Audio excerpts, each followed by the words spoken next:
2 minutes from top to bottom. Right, so I'm going to do another video today. As you know, everything has been replaced on this car, so now is the perfect time to do this. I'm going to get the ABS pump out, I'm going to make some pipes and delete it. If you don't know, like if for drifting or anything like that, most definitely don't want ABS on these cars. Now I don't know if it's true, and I've been told that it does really weird things. So say for instance that you're coming into a corner and you spin out.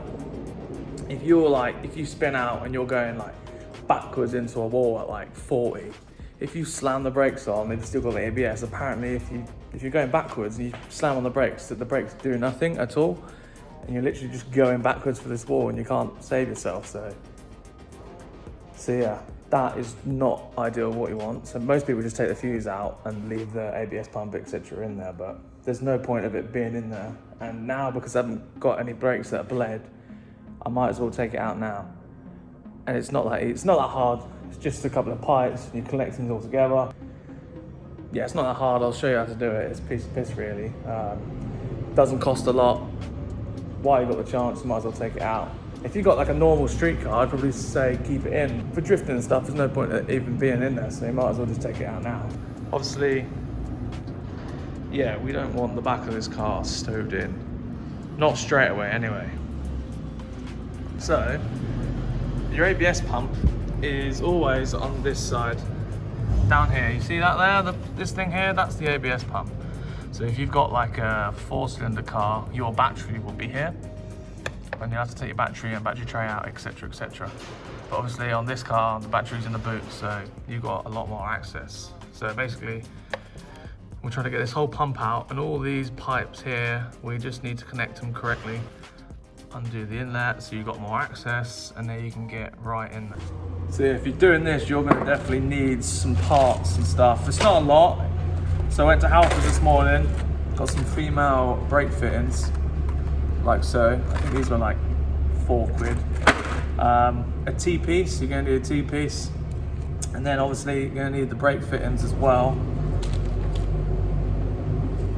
You're going to need 4 of these, and I do believe you're going to need 2 of these. You're going to need some brake pipe, also from Halfords. I think all of this stuff, the T-pieces, fittings, and the line was like £12 from Halfords. So it's pretty cheap to do. And usually if you find like an ABS delete kit, they're like 100 quid plus, and they're all in America, and you have to get it shipped over, and it's just, yeah, it is a braided line, but you know, for the sake of saving money, you don't need to spend 100 quid.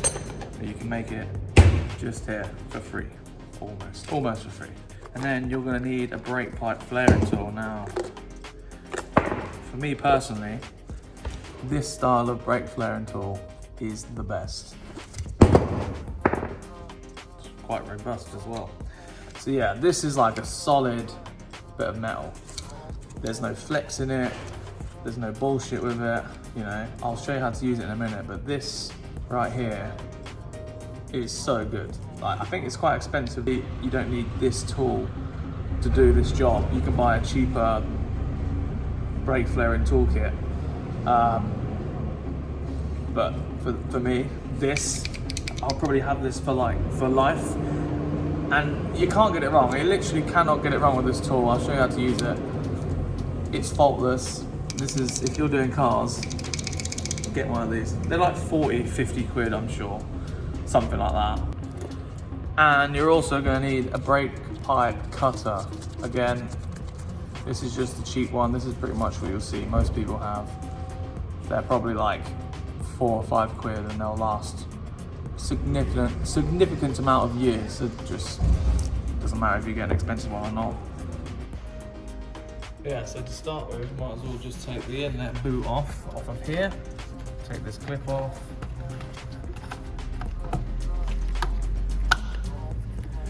Pull this to the side out of the way.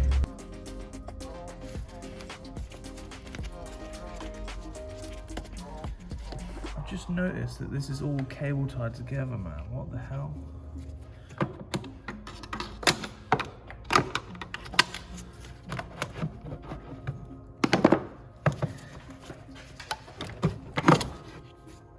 Yeah, I might need a new one of these. Huh. Oh, it's also cable tied. Oh, it's a good job I'm taking this off, really, isn't it?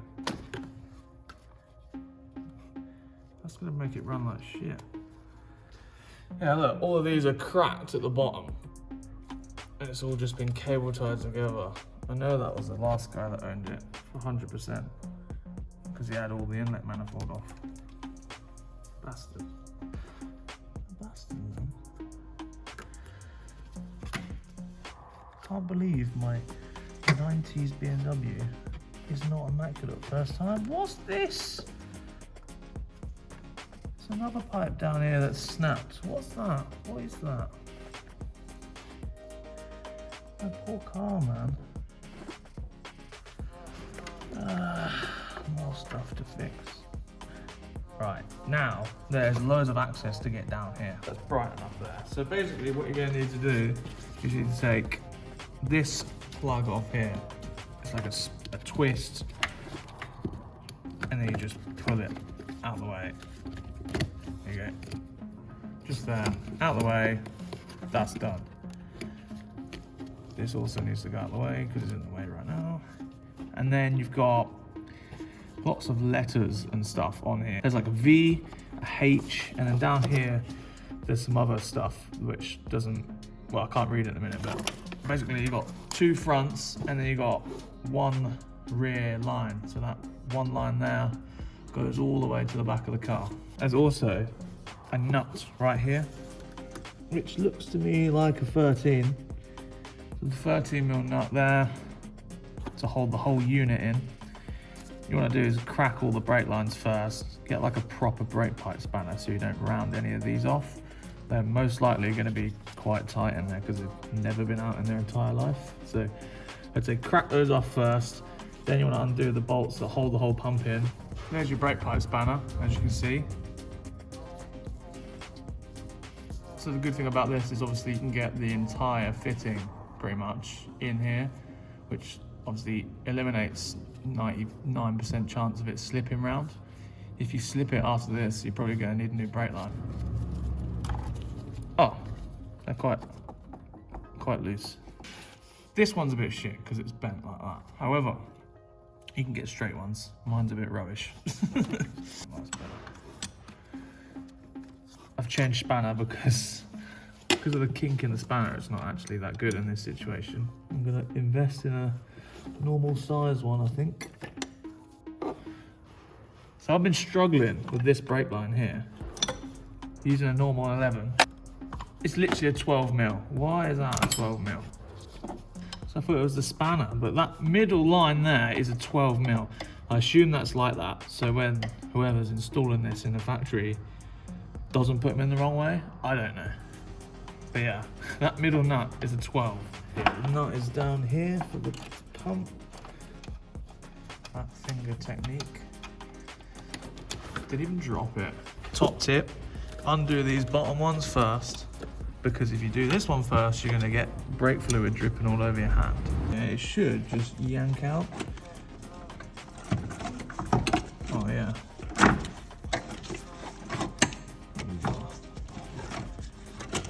There you go. Yeah, straight out. And as you can see, we've got the 1, 2, 3, 4, 5. I'm just going to check if that middle union is the same. I'm going to be annoyed.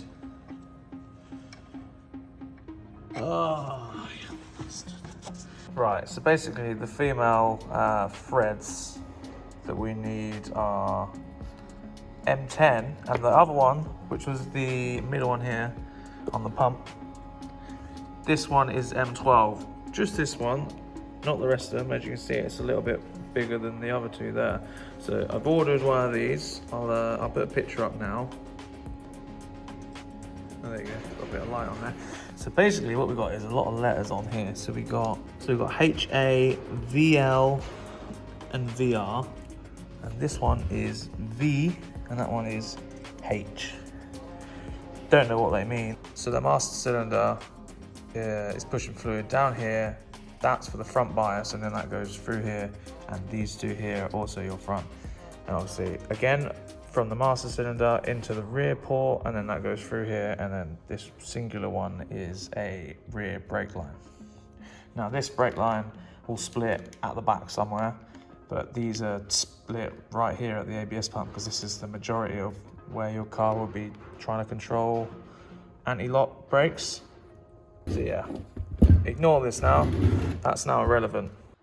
So now you've got rid of the ABS pump at the front, you no longer have anything to split the circulation. So this is where your T-piece comes in. So the fluid from the master cylinder comes into here, and then it goes split into, say, this is the driver's side, that's the passenger side. Right, so this T-piece, don't let it float around in the engine bay. Number one, this is quite heavy, right? Now, if this is in the engine bay and you're going over the road and it's doing this, all right, 6 months down the line, this line is gonna crack. It's gonna fatigue, crack.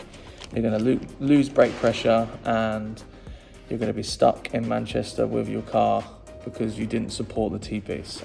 Ask me how I know. Believe it or not, everything underneath this car is brand new. And the one thing that this car let me down was a T-piece that wasn't supported. It was just in thin air like this, just shaking about. And yeah, the car literally lost front brake pressure. I had just the rear brakes, and obviously if you've got a Beetle, you know that these rear brakes are absolutely useless. So yeah, support this, and then that won't happen. I was stuck in Manchester, no one would recover it, and yeah, I was there for about 2 days, and it cost me a lot of money just because of this being loose in the engine bay. So yeah, definitely I would 100% advise you mounting this. Now, I'm just looking at it now. The T-piece has got like an M6 hole in it, so you can mount this, that's what it's for. So if you could use this bracket here, I think, and yeah, then that T-piece is mounted. If you look here, you can see what I've done. So long M6 bolt through there, penny washers,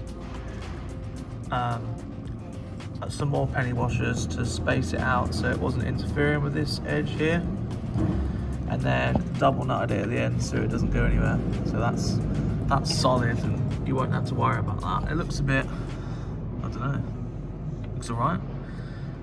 It's not really a way to make this look factory because you're using brand new T-pieces. If this was like over here or something, that would be nice, but I'm trying to do this without welding or drilling anything because, well, you know, it's all the way down here and it's not really fun. But yeah, make sure you support that. It's very, very important.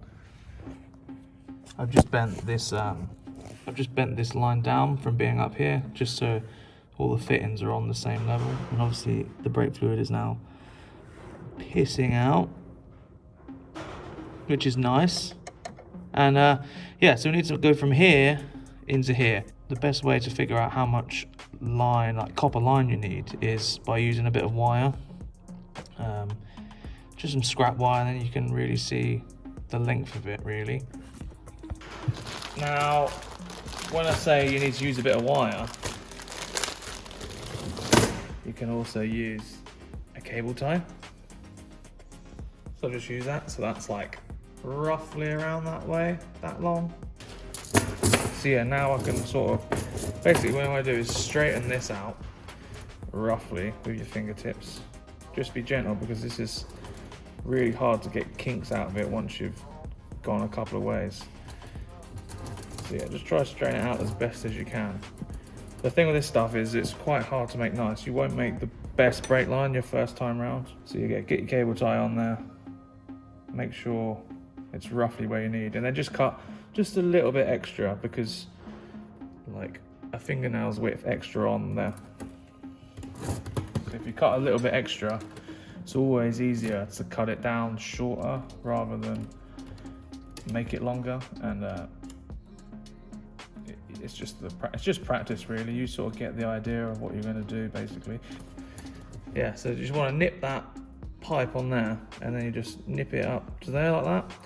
spin it around a couple of times, you'll feel it go loose. And once it goes loose, nip it up again. Basically just do that until the pipe sort of breaks free. Like so. Now, if your tool's good, you won't really have any burring on the end. So that there is pretty perfect. If you do have any burring, usually I'll just get a screwdriver and just sort of do that. They make special tools for that, but you don't need it. Right, so now you've done that, get your fitting on there. Obviously it doesn't matter because you haven't done the other end, but make sure your fitting's on there first.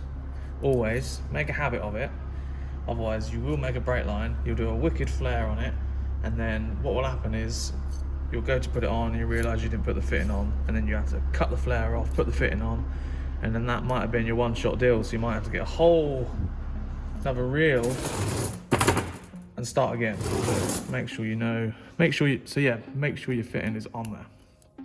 Now this is the tool that I really like. So you get this in here, just stick it in the end.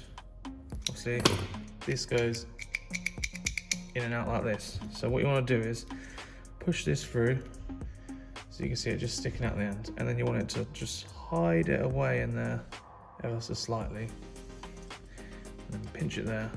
You want to nip this up with your fingers, so it's just biting the copper pipe. And then you want to get this bit of the tool, so this comes with a kit, and this is like a 17mm head, and there is nothing on there. And what you want to do is you want to put that in here. This is what I mean, you need to just hide the pipe in there, because if it's not in there a little bit, you can't start this. So that needs to go back in a bit further like that. Obviously do that with your fingertips. Get this here, once that starts threading in, see that's threaded now, it's got stiff. So when I'm doing this up, this is pushing the copper pipe through to the exact perfect position. So once that's all the way through, flushed,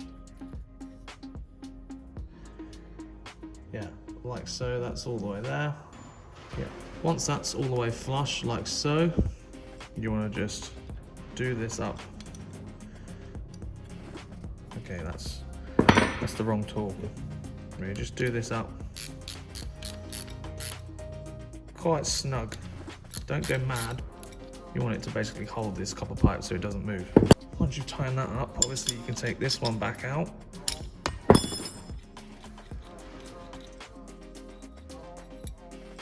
You can see in there your pipe is all the way down there.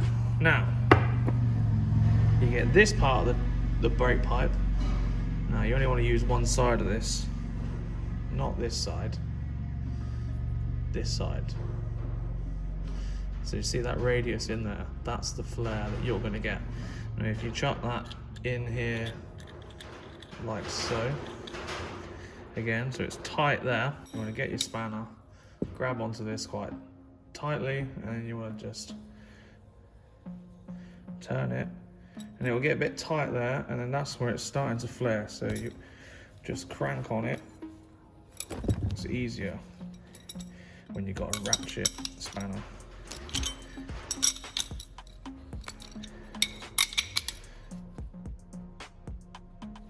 Tight. So now that's tight, take it out.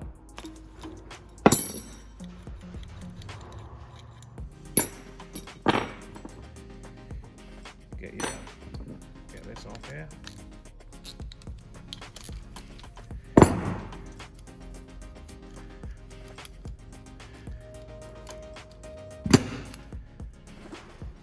And then you have the perfect flare. Oh, nice dirty fingers. Look at that flare. Absolutely bang on. You will not get a better flare with that little ease.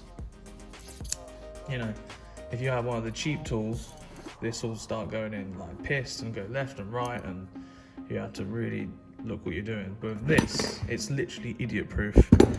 So little time at all, And yeah, it's much easier. Obviously we've got a female side on this one. Same again, make sure your fitting's on there. Perfect.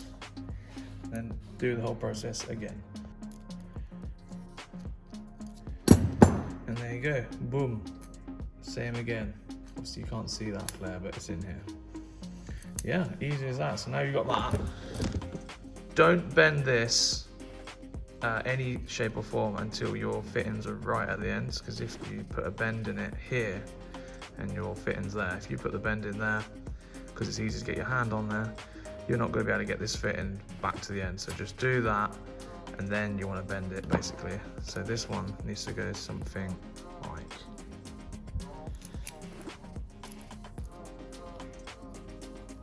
this, something like that. Maybe that goes down here. You know, these are really hard to get perfect how you want them. So I haven't even measured this up to the car yet, so I shouldn't even really be doing this. But you get the gist, like that. They're just pretty malleable. You want to try and make your bends as even as possible. You can use the tool and stuff, but to be honest, I don't really use the tool. It just takes too long. If I was doing like a crazy restoration, then I'd probably use the tool and spend a little bit more time. But for something that's going to be hidden in the engine bay, this should be fine. So yeah, as you can see, there you go. So I'm going to make the other rest of the lines, and then I'll show you. Obviously this fitting here isn't the right one. That is literally just placed there and balanced for the picture, but you get the idea. I tried to make them as neat as possible. Sometimes when you get things like this in the real world where it's not really easy to make them neat, but that's sort of as neat as you can really get it, really. So yeah, they're all done up now. I put a cable tie just here. There's already a hole there, so just put a cable tie on here, because this would usually clip to the back of the ABS pump. Obviously a cable tie does exactly the same thing. I'll put some things up on the screen now, and then you can see which one goes to where. Make your life a little bit easier if you're trying to do this yourself. I'm gonna see if I can get like a separator which will hold all these lines together. Not really sure if that's something I can buy. I just tried one of those HT lead clips. The HT leads are a bit wider than this, so it didn't bite into it. Now, I don't know if that is the end of that. I think it is, but I've seen people put ABS delete on their ECU remat stuff. Now, I don't know if that's just if you don't want to take it out like that, just if you're telling the ECU not to do anything with the ABS. You'll obviously get an ABS light on the dash, but you know that because you're taking the ABS out. It's obviously going to happen. Obviously that last fitting I've got to order, and I'll just do that off camera, but you get the gist. The fitting is there, all the lines made, just need to put an extra fitting on the end and then it'll be perfect. You see it in the bay like that, but once you've got that there, you know, you're not going to see it unless you go right down here, and yeah, you get it. And I hope that video explains quite a lot, because I know a lot of people would sort of like procrastinate and that sort of thing, but it's actually a piece of piss, to be honest. Yeah, so I hope that's clear for everyone that's watching. You might not even be bothered about it. You're just watching it because you like to watch the video. So yeah, I appreciate that. I'm gonna do some more niggly bits on the car today, and then I've got to do some customer work, but I'll do that later on. But I'm focusing on getting this done. I want to get this car done ASAP. Went to the machinist today. Bloody bloke has just still not done my wheels, and he's like living in a dream around this old man who's got like a million motorbikes, and he's just not doing my stuff. He's had my wheels for like 2.5 weeks now. Yeah, I'll do it this day, do it this day, do it this day.